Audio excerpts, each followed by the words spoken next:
So hello everyone, Swami Vivekananda AKR chemistry classes में आप सभी का स्वागत है।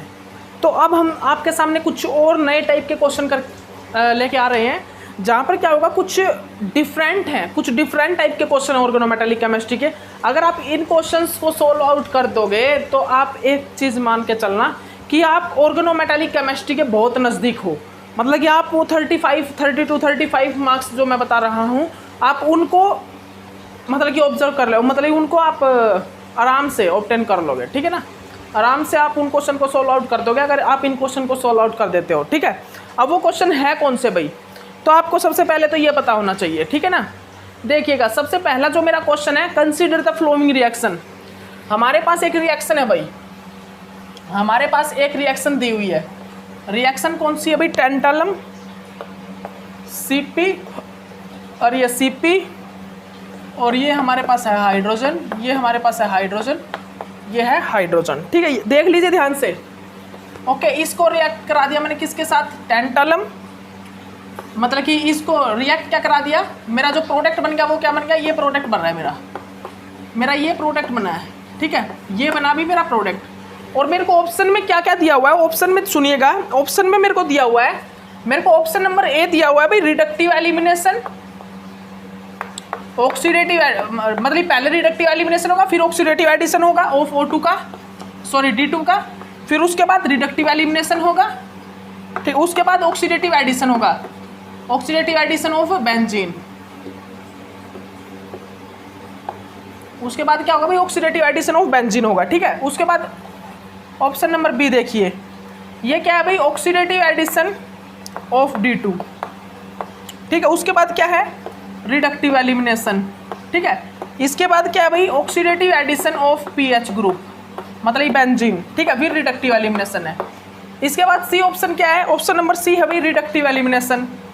उसके बाद oxidative addition of PH group, उसके बाद reductive elimination and then oxidative addition of D2 group, ठीक है। उसके बाद D, option number D, option number D क्या है भाई? Oxidative addition of PH group, reductive elimination and oxidative addition of D2 and reductive elimination. देखिए भाई, देखिएगा अब यहाँ पर आपको क्वेश्चन में क्या करना है, आपको इस क्वेश्चन में क्या सॉल्व आउट करना है, ये देखिए भाई, ध्यान से सुनिए। इस क्वेश्चन में आपको क्या पूछा है, ये पूछा गया है कि आप जो रिएक्टेंट है ये है और जो प्रोडक्ट ये बना है, तो भाई यहाँ पर रिडक्टिव एलिमिनेशन और ऑक्सीडेटिव एडिशन हुए हैं। रिडक्टिव एलिमिनेशन और ऑक्सीडेटिव एडिशन रिएक्शन से मतलब ये पॉसिबिलिटी होगी ये प्रोडक्ट बनेगा, ठीक है। तो कैसे? ये 18 इलेक्ट्रॉन स्पीसीज है, 18 इलेक्ट्रॉन स्पीसीज। तो 18 इलेक्ट्रॉन स्पीसीज में पहले क्या होगा? हमारा रिडक्टिव एलिमिनेशन होगा। तो हमने सीधी बात है, रिएक्टेंट कॉम्प्लेक्स को देखते ही हमें ये तो पता लग गया कि यहाँ पर क्या होगा? रिडक्टिव एलिमिनेशन होगा। तो हम ऑक्सीडेटिव एडिशन वालों को तो कैंसिल ही कर देंगे, इनमें से तो क्वेश्चन मतलब आंसर आएगा ही नहीं, इनमें तो आंसर होगा ही नहीं, बिकॉज यहाँ पर पहले रिडक्टिव एलिमिनेशन होगा, फिर उसके बाद ऑक्सीडेटिव एडिशन होगा। तो हमने ऑक्सीडेटिव एडिशन वाले तो जो हमारे आंसर थे वो तो कैंसिल ही कर दिए। तो 50% हमारा क्वेश्चन होगा सोल्व। अब हमको देखना है, अब हमारा जो आंसर है वो इन दोनों में से एक हो सकता है। तो इन दोनों में से एक क्या हो सकता है भाई? तो मैं आपको बता देता हूँ। सबसे पहले यहाँ से एक हाइड्रोजन का रिडक्टिव एलिमिनेशन होगा और PH ग्रुप का ऑक्सीडेटिव एडिशन होगा। इस रिएक्शन में क्या होता है देख लीजिए आप, मैं बता देता हूँ आपको इस रिएक्शन में क्या होता है, ध्यान से देख लीजिएगा। मैं इसको रफ कर रहा हूँ भाई, ध्यान से देख लीजिए। इस रिएक्शन में क्या होता है? इस रिएक्शन में पहले क्या होता है? हाइड्रोजन रिडक्टिव एलिमिनेशन होता है, ठीक है। पहले क्या होता है इस रिएक्शन में? टेंटालम और ये Cp और ये मेरा Cp, ठीक है। पहले क्या होता है इस रिएक्शन में? एक हाइड्रोजन मतलब कि बार एक हाइड्रोजन रिडक्टिव एलिमिनेशन होता है। सबसे पहले हाइड्रोजन निकलता है, मतलब रिडक्टिव एलिमिनेशन। उसके बाद क्या होता है सेकंड स्टेप पे? फिर उसके बाद यहाँ पर ऑक्सीडेटिव एडिशन होता है PH ग्रुप का। क्या होता है भाई? ऑक्सीडेटिव एडिशन होता है, ठीक है। फिर उसके बाद ऑक्सीडेटिव एडिशन होता है। तो यहाँ पर क्या बन जाता है फिर? टेंटालम, ये हाइड्रोजन और ये PH ग्रुप और ये Cp और ये Cp, ठीक है। ओके, ये फॉर्म हो जाता है, ठीक है। देन यहाँ पर रिडक्टिव एलिमिनेशन होता है और H2 रिमूव हो जाता है। देन यहाँ पर क्या होता है? रिडक्टिव एलिमिनेशन हो करके क्या होता है? यहाँ पर H2 बाहर निकल जाता है और ऑक्सीडेटिव एडिशन हो जाता है D2 का, और फाइनली हमारा ये जो प्रोडक्ट बन जाता है। यहाँ से क्या हुआ? H2 बाहर निकल गया, मतलब रिडक्टिव एलिमिनेशन हुआ। देन सेकंड स्टेप पे क्या हुआ? ऑक्सीडेटिव एडिशन हुआ। ऑक्सीडेटिव एडिशन हुआ D2 के साथ, ठीक है, और हमारा प्रोडक्ट बन गया। तो यहाँ पर क्या हुआ भाई, यहाँ पर आप उस आंसर को टिक कर लेना जो जहाँ पर क्या हो रहा है, पहले रिडक्टिव एलिमिनेशन होया हो और रिडक्टिव एलिमिनेशन होने के बाद पीएच ग्रुप का ऑक्सीडेटिव एडिशन होया हो, ठीक है, ओके, उस ऑप्शन को आप टिक कर लेना, ठीक है ना। मैंने ऑप्शन आपको करवाई दिए थे, ठीक है ना। अब देखिएगा, अब हमारा जो क्वेश्चन है भाई वो क्वेश्चन है ऑर्थोमेटालेशन से रिलेटेड। अब जो मेरा क्वेश्चन है ये क्वेश्चन अभी ऑर्थोमेटालेशन से रिलेटेड क्वेश्चन है। ऑर्थोमेटालेशन ध्यान से सुन लीजिए, ये जो क्वेश्चन है मेरा वो किससे रिलेटेड है भाई, वो कंप्लीट क्वेश्चन ऑर्थोमेटालेशन से रिलेटेड है। ऑर्थोमेटालेशन, तो अब ये ऑर्थोमेटालेशन क्या होता है, सबसे पहले ये देख लीजिए। जनरली जो ऑर्थोमेटालेशन है वो क्या होता है भाई, ये देख लीजिए ध्यान से, ये RH, तो ये जो हाइड्रोजन है ना, ये हाइड्रोजन इसके साथ ऑर्थोमेटालेशन हो जाता है, मतलब ऑक्सीडेटिव एडिशन होता है। और ये ऑक्सीडेटिव एडिशन किस प्रकार हुआ है, ऑर्थोमेटालेशन से हुआ है। मतलब कि मैं अगर आपको बताऊं तो ये तो जनरली एगोस्टिक इंट्रैक्शन हो गया, ये तो जनरली क्या हो गया, एगोस्टिक इंट्रैक्शन हो गया, ठीक है। ये देखिए, ये देखिएगा, ये देखिए, ये क्या है भाई, ये क्या है, ये हमारा ऑक्सीडेटिव एडिशन हो रहा है, इंट्रा ऑक्सीडेटिव एडिशन। और ये किससे हो रहा है, ये ऑर्थोमेटालेशन से, बिकॉज ये ऑर्थो वाला जो हाइड्रोजन है वो इंटरेक्ट कर रहा है किसके साथ, रोडियम मेटल के साथ, और रोडियम मेटल के साथ इंटरेक्ट करके मतलब ये क्या हो रहा है, यहाँ से ऑक्सीडेटिव एडिशन होगा, ऑक्सीडेटिव एडिशन। और ये ऑक्सीडेटिव एडिशन किससे पॉसिबल है, ऑर्थोमेटालेशन से, ठीक है। तो यहाँ पर जब ये मेटल के साथ PPS3 ग्रुप अटैच है ना, तो यहाँ पर ऑर्थोमेटालेशन भी हो सकता है, ऑर्थोमेटालेशन से ऑक्सीडेटिव एडिशन हो सकता है। तो इस टाइप की भी कुछ एक रिएक्शंस आएंगी। तो मैं आपको इस क्वेश्चन करवाने से पहले इस क्वेश्चन को आपको कुछ एक बात है वो बता देता हूँ, क्या कि अगर एक ही कॉम्प्लेक्स के अंदर ऑक्सीडेटिव एडिशन हो रही है दो, एक तो हो रहा है इंटर ऑक्सीडेटिव एडिशन, एक हो रहा है intra oxidative addition. Intra oxidative addition means एक ही कॉम्प्लेक्स के अंदर, मतलब कि उस कॉम्प्लेक्स के अंदर ही कोई ऐसा ग्रुप है, ऐसा कोई मॉलिक्यूल है जिस मतलब कि जो क्या कर रहा है, ऑक्सीडेटिव एडिशन कर रहा है, उस कॉम्प्लेक्स के अंदर ही वो ग्रुप है। और एक है भाई बाहर से हम कोई लिगैंड अटैच करवा रहे हैं, या बाहर से कोई लिगैंड मतलब कि रिएक्ट करवा के उसका ऑक्सीडेटिव एडिशन करवा रहे हैं, ठीक है, एक ये। तो जो अंदर ही कॉम्प्लेक्स के अंदर जो ऐसा ग्रुप है जो ऑक्सीडेटिव एडिशन कर रहा है वो तो होगा इंट्रा, और जो बाहर से लिगैंड आ रहा है वो ऑक्सीडेटिव एडिशन कर रहा है वो होता है inter oxidative addition reaction, inter oxidative, ठीक है। तो इससे ही रिलेटेड हमारी एक रिएक्शन है, ये रिएक्शन क्या है भाई, RH लिगैंड PPS3 मिथाइल, ठीक है, ओके, देख लीजिए ध्यान से। उसके बाद क्या भाई, RH लिगैंड PH2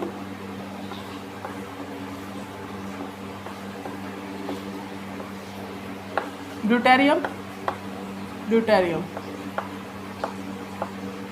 ठीक है, प्लस CH4, प्लस का CH4 है, ठीक है ना,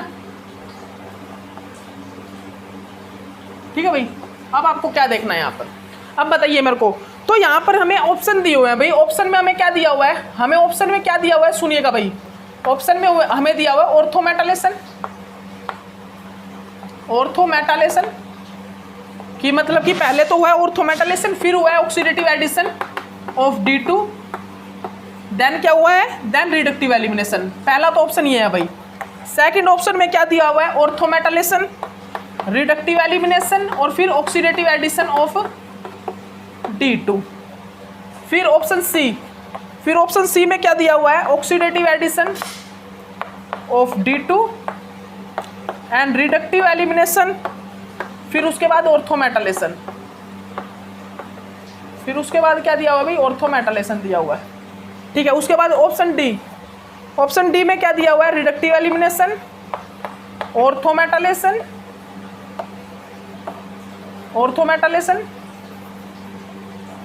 कर लीजिए इस क्वेश्चन को, बहुत इंपॉर्टेंट क्वेश्चन है। उसके बाद ऑक्सीडेटिव एडिशन ऑफ D2।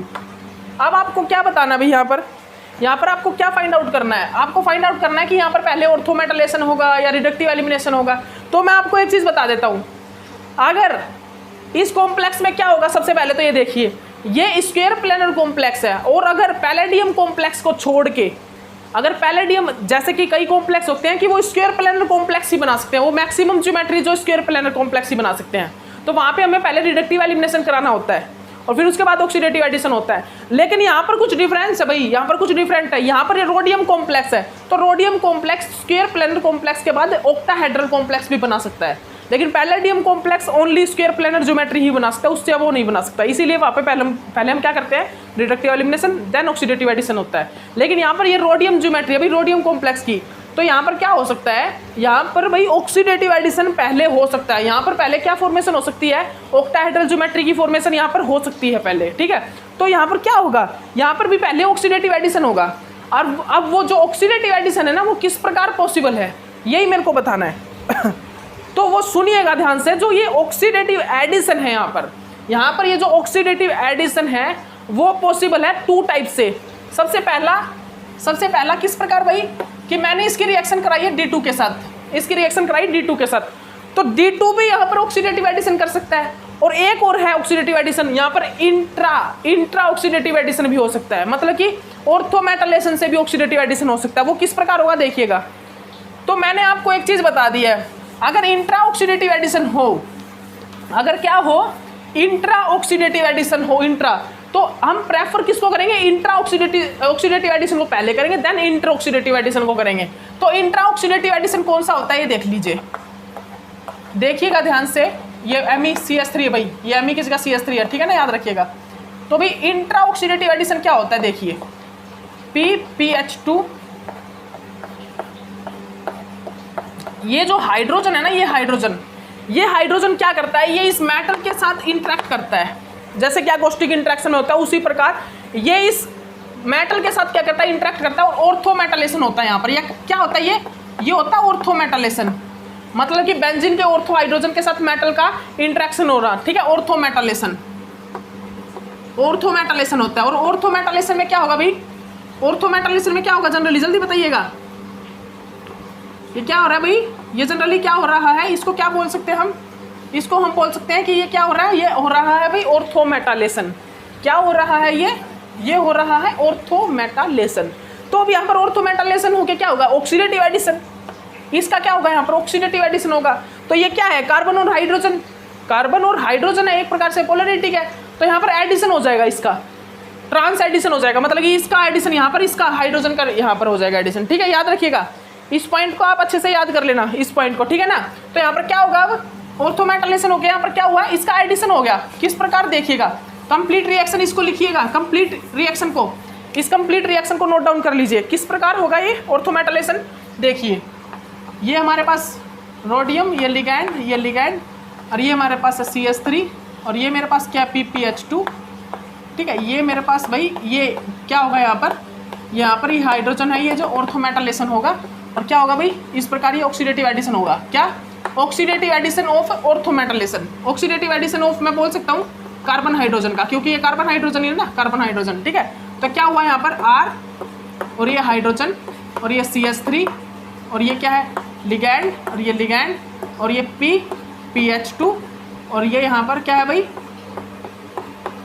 इस प्रकार ये हो गया मेरा ऑक्सीडेटिव एडिशन। अब यहाँ पर क्या होगा, अब यहाँ पर होगा रिडक्टिव एलिमिनेशन। अब होगा भाई यहाँ पर क्या, रिडक्टिव एलिमिनेशन। तो रिडक्टिव एलिमिनेशन में यहाँ पर क्या होगा, रिडक्टिव एलिमिनेशन में यहाँ से बाहर निकल जाएगा CH3 ग्रुप, वो CH4 ग्रुप यहाँ से बाहर निकल जाएगा, और बचेगा क्या, यहाँ पर बचेगा भाई लिगैंड और PPH2, और ये हमारा क्या बचेगा यहाँ पर, ये मेरा यहाँ पर बच गया बेंजीन ग्रुप, ठीक है ना। ये मेरा यहाँ पर क्या बच गया भाई, बेंजीन ग्रुप बच गया, ठीक है ना। देख लीजिए ध्यान से देख लीजिए आप इस चीज़ को, ठीक है ना। ओके, अब यहाँ पर क्या होगा भाई, अब यहाँ पर क्या होगा, ऑक्सीडेटिव एडिशन। अब यहाँ पर ऑक्सीडेटिव एडिशन होगा, क्या होगा भाई, अब यहाँ पर ऑक्सीडेटिव एडिशन होगा। ऑक्सीडेटिव एडिशन में क्या होगा भाई, ये क्या है, ये एक नॉन पोलर ग्रुप है, नॉन पोलर। तो नॉन पोलर ग्रुप हमेशा कैसा कॉम्प्लेक्स बनाता है, कैसा एडिशन करता है, सिस। और ट्रांस हमेशा कैसा, वो जो पोलर होता है वो पोलर हमेशा ट्रांस एडिशन करता है, ट्रांस, ठीक है। तो यहाँ पर सिस एडिशन हो जाएगा, कर दीजिए सिस एडिशन, और सिस एडिशन होके ये कॉम्प्लेक्स की फॉर्मेशन यहाँ पर हो जाएगी, ठीक है भाई। इस कॉम्प्लेक्स की यहाँ पर फॉर्मेशन हो जाती है। तो यहाँ पर ये जो है मेन कॉम्प्लेक्स फॉर्म होता है। तो यहाँ पर क्या क्या हुआ भाई, यहाँ पर पहले हुआ ऑर्थोमेटालेशन, उसके बाद हुआ रिडक्टिव एलिमिनेशन, और उसके बाद हुआ ऑक्सीडेटिव एडिशन ऑफ D2। तो आपको मैंने जो 4 ऑप्शन लिखवाए, उन 4 ऑप्शन में जहाँ पर ऑर्थोमेटालेशन पहले हो रहा हो, तो आपका अगर ऑर्थोमेटालेशन का कोई क्वेश्चन आए ना, तो आप सबसे पहले ये देखना कि यहाँ पर हो क्या रहा है, ठीक है। तो ऑर्थोमेटालेशन हो रहा हो और एक ऑक्सीडेटिव एडिशन हो रहा हो, इंटर ऑक्सीडेटिव एडिशन। तो आपको प्रेफर कौन सा करना है, आपको प्रेफर करना है भाई कौन सा, आपको कौन सा प्रेफर करना है, आपको इंट्रा ऑक्सीडेटिव एडिशन को प्रेफर करना है पहले, फिर उसके बाद इंटर वाले को करना है। ओके, तो यहाँ पर ऑप्शन क्या हो जाएगा, ऑर्थोमेटालिसन, ठीक है, फिर उसके बाद reductive elimination, then oxidative addition. ठीक है, ओके, तो ये क्वेश्चन भी आपका सोल्व आउट हो गया। ठीक है, अब देखिए भाई, अब यहाँ पर कौन सी रिएक्शन होगी, देखिए अब ये सभी रिएक्शन है भाई ऑक्सीडेटिव एडिशन रिएक्शन से, इस टाइप के क्वेश्चन है ये। ठीक है, ये बहुत इंपॉर्टेंट क्वेश्चन है, मजाक में मत लेना इन क्वेश्चंस को आप एक भी बच्चा, मैं सही बता रहा हूँ, कोई भी मजाक में मत लेना इन क्वेश्चंस को, बहुत इंपॉर्टेंट क्वेश्चन है। इसके बाद जो क्वेश्चन है भाई मेरा, वो क्वेश्चन क्या है, वो क्वेश्चन और लिख लीजिए आप, वो क्वेश्चन है भाई मेरा वो क्वेश्चन क्या है भाई, ये मेरी रिएक्शन है, ये भी ऑर्गेनोमेटालिक केमिस्ट्री से ही रिएक्शन है भाई। अब इस रिएक्शन में बहुत से बच्चे हैं जो गड़बड़ी कर देंगे, CO2 CO8। तो आप सभी को एक चीज़ पता होगा, ये कौन सी रिएक्शन है भाई, आपको प्रोडक्ट बताना है क्या बनेगा।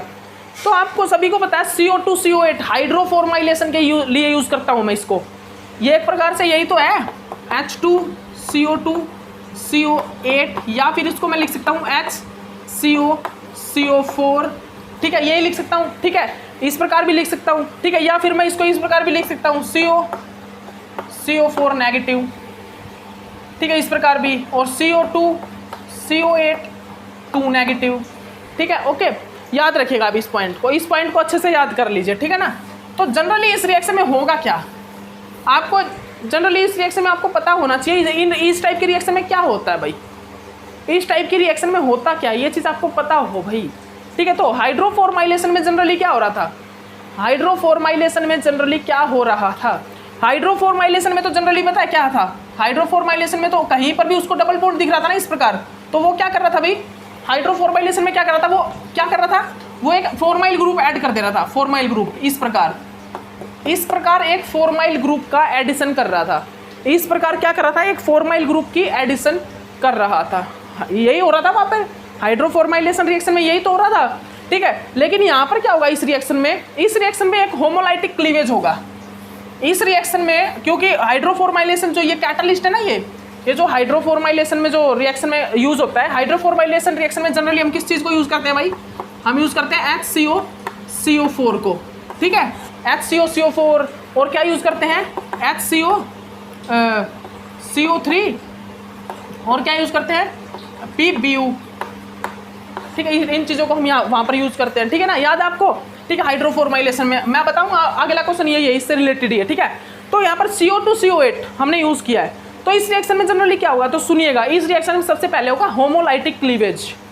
इस रिएक्शन में क्या होता है भाई, इस रिएक्शन में होता है होमोलाइटिक क्लीवेज होगा।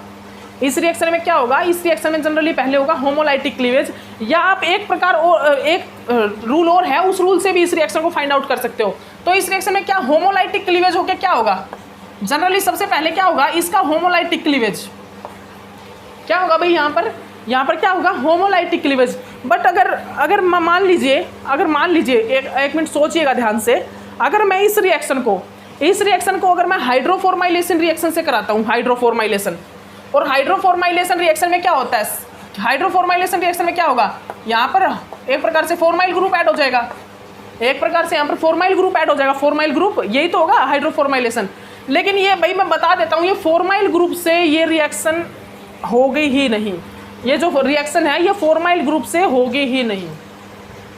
ये रिएक्शन अगर मैं इस यहाँ पर हाइड्रोफॉर्माइलेशन कर देता हूँ, हाइड्रोफॉर्माइलेशन, तो ये रिएक्शन फॉर्म ही नहीं होगी, क्योंकि यहाँ पर हमसे क्या पूछा हुआ है, यहाँ पर हमसे पूछा हुआ भी, यहाँ पर हमें कुछ एक ऑप्शन दिए हुए, और उन ऑप्शन में ये पूछा हुआ है कि प्रोडक्ट क्या बनेगा। ये ऑप्शन क्या भाई, ऑप्शन जो ए है वो ऑप्शन पूछा हुआ भी हमसे ये कि प्रोडक्ट ये होगा क्या, तो मैं आपको सभी दिखाता हूँ, अभी रुकिएगा।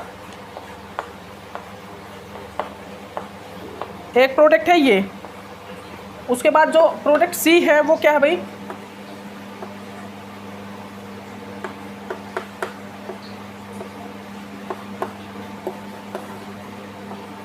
उसके बाद क्या है भाई,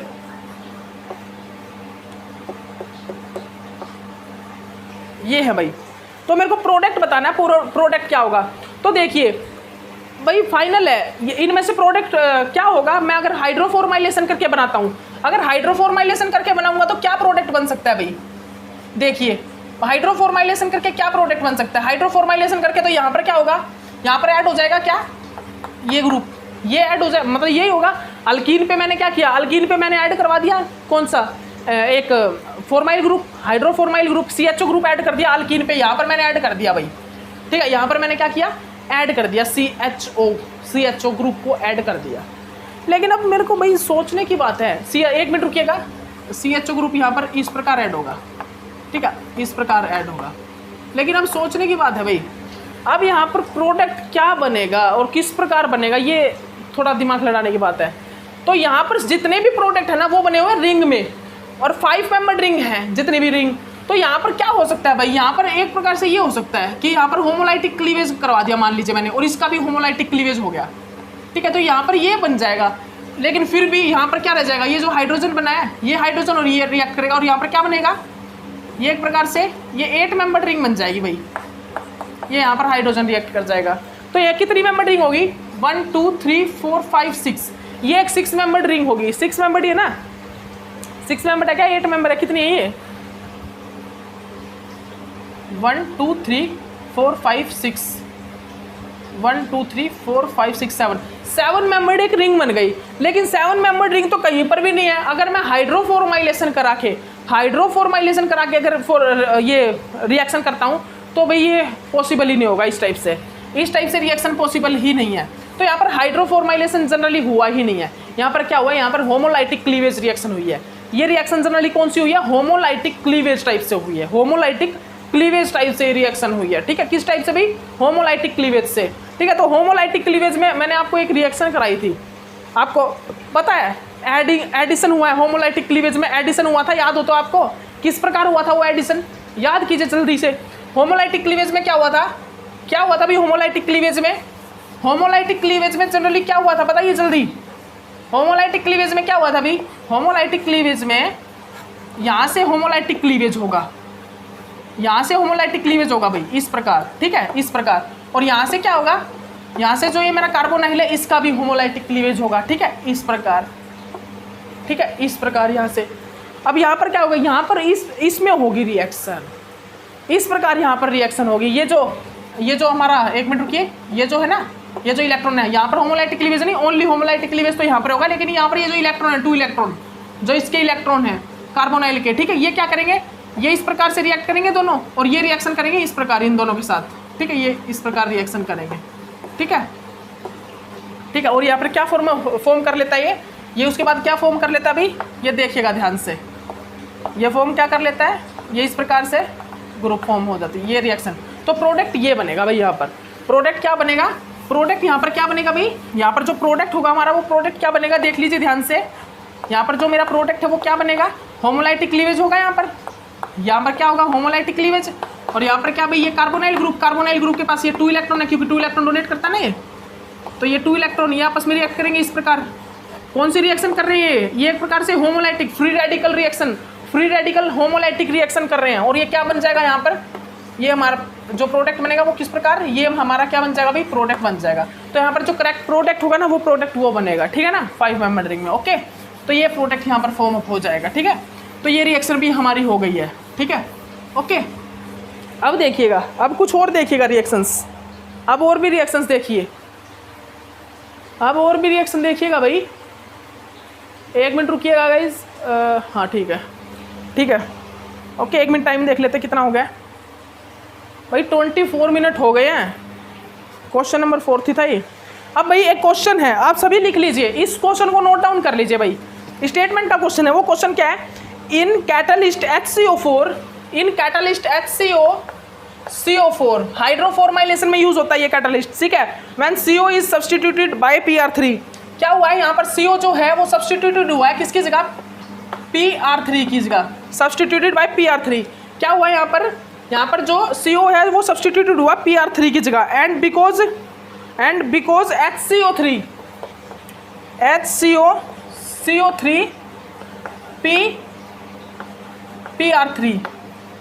PR3 that which following change occurs.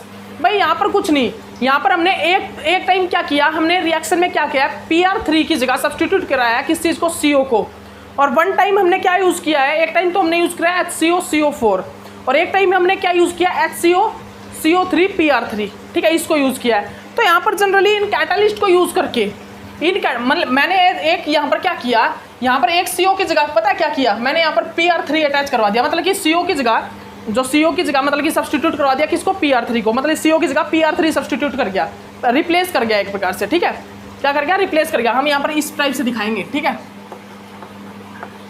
PR3 CO निकल गया और PR3 आ गया, जैसे कि ये यहाँ पर क्या स्ट्रक्चर CO, ठीक है, CO, और ये क्या है जनरली स्ट्रक्चर, ये हमारा स्ट्रक्चर है भाई इस प्रकार CO CO CO CO ये, ठीक है। मैंने यहाँ पर क्या किया है, मैंने यहाँ पर रिप्लेस करा दिया भाई CO की जगह मैंने PR3 को रिप्लेस करा दिया, PPR3 को रिप्लेस करा दिया, ठीक है। PR3 लिखिए आप PR3, R तो क्यों, बिल्कुल, बिकॉज R तो कुछ भी हो सकता है ना, CO, ठीक है। यहाँ पर मैंने क्या किया, रिप्लेस कराया और ये क्या बन गया, यहाँ पर बन गया PR3, ठीक है, ये CO और ये CO, ये हाइड्रोजन। तो मेरे को ये बताना है कि जब भाई HCO CO4 जो ये कैटालिस्ट होता है और ये कैटालिस्ट होता है, ये क्या डिफरेंस जनरेट करेगा, रिएक्शन में, मतलब कि CO की जगह PR3 को सब्सटीट्यूट करने के बाद रिएक्शन में क्या डिफरेंस आएगा। तो इसमें कुछ स्टेटमेंट दी हुई है, वो स्टेटमेंट में मेरे को ये बताना है कौन सी स्टेटमेंट करेक्ट है। सबसे पहले दी हुई है भाई statement, thermal stability of the catalyst decrease, कि जो मेरी थर्मल स्टेबिलिटी है ना कैटालिस्ट की वो डिक्रीज हो जाएगी, कि डिक्रीज होगी भाई थर्मल स्टेबिलिटी, ठीक है, सबसे पहले ये दी हुई है। उसके बाद back bonding metal ligand in increase, जो मेटल और लिगैंड के बीच में जो बैक बॉन्डिंग होगी वो इंक्रीज हो जाएगी, पाई बैक बॉन्डिंग क्या होगी, ऐसा क्या होगा। तो आप सभी को बताया स्ट्रॉन्ग लिगैंड कौन सा है पाई बैक डोनेशन के लिए, सबसे बेटर डोनर लिगैंड, मतलब कि आप सभी को पता होगा CO में पाई बैक डोनेशन बेटर होगी या किस में होगी, या फिर फॉस्फीन में होगी, तो आप सभी को पता भाई किस में होगी, CO में, ठीक है। तो ये इनकरेक्ट है, ठीक है, पाई बैक डोनेशन इंक्रीज तो नहीं होगी यहाँ पर, ठीक है। उसके बाद क्या है, linear veg branch ratio increase, फिर उसके बाद है hydric character of hydrogen increase, मतलब कि हाइड्रिक मतलब कि एसिडिक करेक्टर एक प्रकार से, मतलब जो हाइड्रोजन का एसिडिक करेक्टर वो इंक्रीज हो जाएगा। तो हमने 4 देखे भाई, 4 पॉइंट्स। सबसे पहला पॉइंट कि मतलब कि जब CO को मैंने CO की जगह PR3 सब्सटीट्यूट कर दिया तो यहाँ पर क्या डिफरेंस आए। सबसे पहला जो डिफरेंस था वो क्या था कि यहाँ पर थर्मल स्टेबिलिटी डिक्रीज हो गई, उसके बाद था भाई वो क्या था, लीनियर ब्रांच रेशो इंक्रीज हो गया, फिर हाइड्रिक करेक्टर जो है हाइड्रोजन का वो इंक्रीज हो गया, एक और जो था पाई बैक बॉन्डिंग, जो बैक डोनेशन था मेटल लिगैंड के बीच में वो इंक्रीज हो गया। तो आपको यही बताना है यहाँ पर करेक्ट डेफिनेशन कौन सी होगी। करेक्ट डेफिनेशन यहाँ पर पाई बैक डोनेशन वाली होगी क्या, linear veg branch ratio increase होगा क्या, या फिर पाई बैक डोनेशन इंक्रीज होगा क्या, ठीक है, या हाइड्रिक नेचर ऑफ हाइड्रोजन ये इंक्रीज होगा क्या, ठीक है। और हमारा क्या था भाई, और हमारा थर्मल स्टेबिलिटी डिक्रीज होगी क्या। तो बताना है आपको CO, जब मैंने CO की जगह PR3 अटैच करा दिया तो थर्मल स्टेबिलिटी डिक्रीज होगी क्या, linear veg branch ratio increase होगी क्या, हाइड्रिक नेचर इंक्रीज होगा क्या हाइड्रोजन का, या फिर उसके बाद सेकंड ऑप्शन मेरा पाई बैक डोनेशन इंक्रीज होगा क्या। तो होगा क्या भाई, तो मैं आपको बता देता हूँ, जब मैंने आपको करवाया था हाइड्रोफॉर्माइलेशन रिएक्शन में लीनियर और ब्रांच रेशो, मतलब कि जब मैं आपको बता रहा था कि जब हम लिगैंड को चेंज कर रहे हैं, मतलब कि इसको जब कैटलिस्ट को चेंज कर रहे थे तो कैटलिस्ट चेंज करने पर linear veg branch ratio change हो रहा था, तो यहाँ पर linear veg branch ratio increase होगा, लीनियर वेज जो ब्रांच रेशो वो इंक्रीज हो जाएगा। तो मैंने आपको रिएक्शन में कराया भी था, रिएक्शन में जब मैंने पीछे रिएक्शन करवाई कुछ एक, तो उन रिएक्शन में करवाया भी था, क्या करवाया था अभी वो क्या था, HCO CO4 में लीनियर तो कितना बन रहा था भाई 4:1, ये लीनियर और ये ब्रांच, ठीक है, लीनियर बन रहा था 4 और ये 4:, मतलब कि 4:1 में बन रहा था ये, ठीक है। और यहाँ पर क्या था HCO CO3 PBU, ठीक है, यहाँ पर कितना बन रहा था, यहाँ पर बन रहा था 8:1, 8 मतलब कि जहाँ पर 8 रेशो में मतलब कि लीनियर बन रहा था, ब्रांच 1 रेशो में बन रहा था, ठीक है, ओके। यहाँ पर जो टेम्परेचर भी हाई था और प्रेशर भी हाई था, यहाँ पर टेम्परेचर और प्रेशर दोनों ही हाई थे, और यहाँ पर क्या था भाई, यहाँ पर क्या था बताइए, जल्दी बताइएगा। यहाँ पर भाई टेम्परेचर तो हाई था लेकिन प्रेशर थोड़ा कम हो गया था, लो प्रेशर थोड़ा कम हो गया था। उसके बाद मैंने क्या किया था, मैंने HCO मतलब कि मैंने उसके बाद एक लिगैंड और लिया था, क्या लिया था वो RH PPH3 या फिर PR3। यहाँ पर क्या था, यहाँ पर रेशो चेंज हो गया था 16:1 में, और यहाँ पर भाई रूम टेम्परेचर पर और very low temperature, room temperature और लो प्रेशर, रूम टेम्परेचर और लो प्रेशर पे ही रिएक्शन हो रही थी, ठीक है। तो मैंने आपको करवाए थे भाई लीनियर ब्रांच रेशो। तो भाई मैंने क्या करवाया है, सबसे पहले लिगेंड में मैंने क्या किया, HCO की जगह मैंने किस में चेंज कर दिया, PbU3, मतलब कि PR3 एक प्रकार से आप बोल सकते हो। मैंने एक CO की जगह, इसमें एक CO की जगह क्या सब्स्टिट्यूट कर दिया, PR3। BU को मैं R बोल सकता हूँ भाई, BU = R बोल सकता हूँ, ठीक है, BU = R3, ठीक है ना। तो मैंने क्या किया, मैंने एक CO हटा के उसकी जगह लगा दिया PR3। तो यहाँ पर क्या हुआ, linear base branch ratio increase हो गया, ठीक है। तो यहाँ पर जो करेक्ट स्टेटमेंट होगा वो क्या होगा भाई, linear base branch ratio increase होगा, ना तो यहाँ पर थर्मल स्टेबिलिटी डिक्रीज वाला ऑप्शन करेक्ट है, ठीक है। मतलब कि कैटलिस्ट चेंज करने पर ना तो थर्मल और स्टेबिलिटी पर कोई चेंज आएगा, ठीक है। मेटल पाइप बैकबॉन्डिंग पर भी कोई चेंज नहीं आएगा। Linear base branch ratio is correct statement. Linear base branch ratio पर इफेक्ट पड़ता है जब मैं HCO CO4 की जगह मैं क्या लेता हूँ, HCO CO3 PR3, मतलब ये चेंज करता हूँ तो कैटलिस्ट में थोड़ा सा, ठीक है। तो लीनियर बेस ब्रांच रेशो पर चेंज पड़ता है, ठीक है, चेंज आता है, ओके। उसके बाद मेरा लास्ट ऑप्शन क्या है भाई, last option hydric nature of hydrogen, वो भी नहीं होगा, ठीक है। तो एक ही होगा, linear base branch ratio increase होगा, ठीक है। तो इस क्वेश्चन का आंसर ये है, ओके।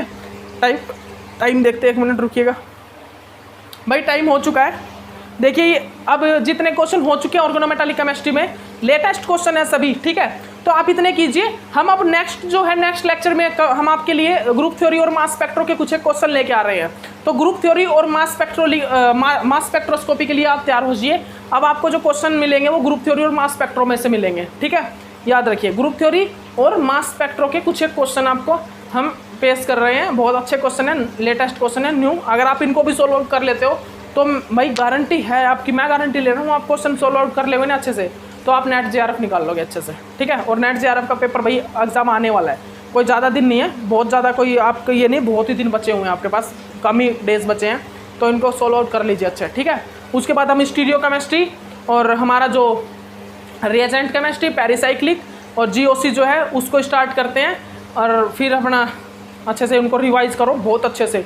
इतने यूनिट को भी अगर आप रिवाइज कर लेते हो तो आपको चांसेस हो जाएंगे कि आप अच्छे से क्वालिफाई कर लोगे, ठीक है ना। तो चलिए ठीक है, इतना ही काफ़ी है अभी ऑर्गेनोमेटालिक में। अब ग्रुप थ्योरी और मास स्पेक्ट्रो के कुछ क्वेश्चन आपके सामने लेके आते हैं। मास स्पेक्ट्रो का, ग्रुप थ्योरी का अब मैं बेसिक बताऊंगा, बेसिक और क्वेश्चंस मास स्पेक्ट्रो और ग्रुप थ्योरी में अब आपको वो बेसिक्स पता चलेंगे जिस बेसिक से आप क्वेश्चन सोल्व आउट कर पाओगे, ठीक है ना। तो चलिए ठीक है, ओके बाय।